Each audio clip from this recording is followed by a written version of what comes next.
మహబూబ్ నగర్లో seniors juniors మధ్య ragging భూతం పడగలెత్తింది. మహబూబ్ నగర్ జిల్లా కేంద్రంలోని ప్రభుత్వ మెడికల్ కళాశాలలో ఈ ఘటన చోటు చేసుకుంది.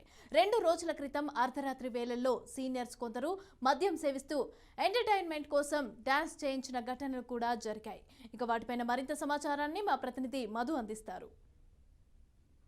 ప్రస్తుతం మనం మహబూబ్నగర్ జిల్లా కేంద్రంలోని ప్రభుత్వ మెడికల్ కళాశాల వద్ద ఉన్నాము. ఈ మెడికల్ కళాశాలలో గత 2 రోజుల క్రితము పరిచయం పేరిట జూనియర్స్ సీనియర్స్ పరిచయం పేరిట వాళ్ళను మద్యం తీసుకురావని చెప్పడము, విద్యార్థులు అర్ధరాత్రి వేళ మహబూబ్నగర్ జిల్లా కేంద్రానికి వచ్చి అర్ధరాత్రి వేళ మద్యం దొరకకపోవడంతోన ఇక్కడ విద్యార్థులు సీనియర్స్ ఎవరైతే ఉన్నారో ఆ సీనియర్స్ ఇక్కడ మనం కెమెరా పర్సన్ చూపించడం ప్రస్తుతం మెడికల్ కళాశాల ఈ సీనియర్స్ అంటే జూనియర్లను సీనియర్లు పరిచయం చేసుకునే ఒక ఎంటర్టైన్మెంట్ చేసుకోవడము, ఎంటర్టైన్మెంట్లో తను మందు వాళ్ళంతా సీనియర్స్ మందు తాగడం, ఆ తాగేంత వరకు తనకు ఎంటర్టైన్మెంట్ కావాలంటూ కూడా జూనియర్స్ పైన అంటే జూనియర్స్ను ఆదేశించడంతో జూనియర్స్ కూడా కొందరు ఎంటర్టైన్మెంట్ చేయాలి, ఎందుకంటే తను మద్యం సీనియర్స్ మద్యం తాగేంత వరకు కూడా తను ఎంటర్టైన్మెంట్ చేయాలంటూ కూడా ర్యాగింగ్ చేయడం జరిగింది. అయితే ప్రస్తుతం మహబూబ్నగర్ జిల్లా కేంద్రంలో 2 రోజులుగా జరిగిన ఈ ఘటన ఈరోజు పూర్తి స్థాయిలో ర్యాగింగ్ కలకలంగా కూడా ఈరోజు మొత్తం జిల్లా వ్యాప్తంగా కూడా చర్చాంశనీయమవుతుంది. ప్రస్తుతం ఈ కళాశాల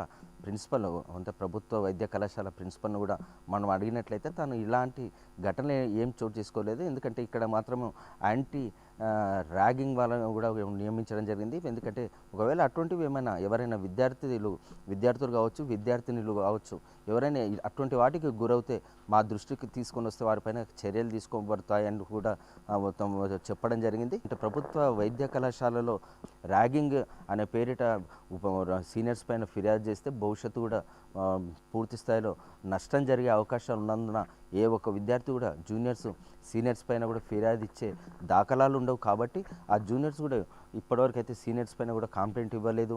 ఒక విద్యార్థి అయితే వీళ్ళకి సెలవులు ఇచ్చినప్పుడు తన ఇంటి దగ్గరికి వెళ్ళి నేను అంటే చదవడానికి ఇంట్రెస్ట్ లేదు, అక్కడ మహబూబ్ నగర్ మెడికల్ కళాశాలలో ర్యాగింగ్ చేయడం వల్ల నాకు ఇంట్రెస్ట్ రావట్లేదంటూ కూడా భయభ్రాంతులకు కూడా ఒక విద్యార్థి భయభ్రాంతులకు కూడా గురి కావడం జరిగింది. సీనియర్స్ జూనియర్స్ పైన ఇలాంటి వెకిలి చేష్టలు చేయడం వల్ల వాళ్ళకు భవిష్యత్తు చదువుకోవడానికి కూడా ఆసక్తి చూపని పరిస్థితి ఉంటుంది, వాళ్ళు ఇక్కడి నుంచి కూడా వెళ్ళిపోయే పరిస్థితి ఉంటుంది. వెకిలి చేష్టలకు ర్యాగింగ్లకు పాల్పడుతున్న వాళ్ళపైన చర్యలు తీసుకోవాల్సిన అవసరం ఎంతైనా ఉంది. కాబట్టి ఎందుకంటే వాళ్ళంతా సీనియర్స్, ఇప్పుడు కొత్తగా వచ్చే వాళ్ళపైన జూనియర్స్ పైన కూడా ఆ ర్యాగింగ్ ప్రభావం ఉండడం వల్ల కొందరు ఇన్సల్ట్ అయ్యే పరిస్థితి కూడా ఉంటుంది, కొందరు మానసికంగా కూడా ఒత్తిడికి గురయ్యే అవకాశం ఉంటుంది. ఇప్పటికైనా అధికారులు పూర్తి స్థాయిలో విచారణ జరిపి వారిపైన చర్యలు తీసుకోవాల్సిన అవసరం ఎంతైనా ఉంది. Camera person కిరణ్తో